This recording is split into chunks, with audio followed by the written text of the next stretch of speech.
New tonight, a group of Venezuelan activists gathered in Tampa to speak about the dire situation in Venezuela following the contested presidential elections in July.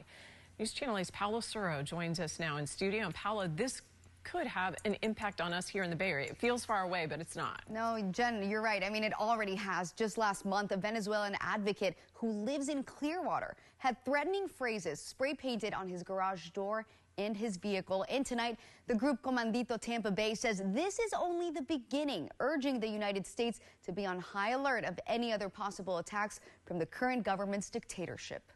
So you need to wake up and make sure that Venezuela get rid of Maduro. It's a plea heard across the world following the July 28 presidential elections in Venezuela, an election where authorities who are loyal to incumbent Nicolas Maduro's ruling party announced his victory, handing him a third six-year term.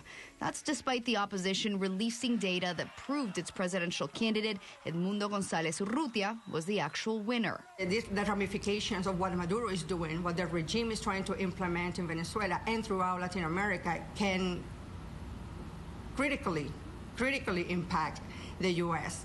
The group Comandito Tampa Bay says that as a result of the contested elections, there have been more than 40 deaths and 2,000 arrests, where more than 100 of those arrests were minors. They fear this is just the beginning. We're talking about people who commit serious crimes. We know people that have no mercy. So, and this is why we're here, because we're raising our voice to make sure that the world understands what is going on. Members of the group have been sending letters to congressmen and organizations worldwide to raise awareness and raise the alarm. It's a threat to the United States because they're with Russia, with China, with Iran, and that's the enemies of the United States and all the democratic countries. So beware, if you don't help Venezuela, this is going to become another war. And according to the Center for Strategic and International Studies, the outflow of refugees and migrants from Venezuela is the largest displacement crisis in the world, with almost 7.7 million of them fleeing.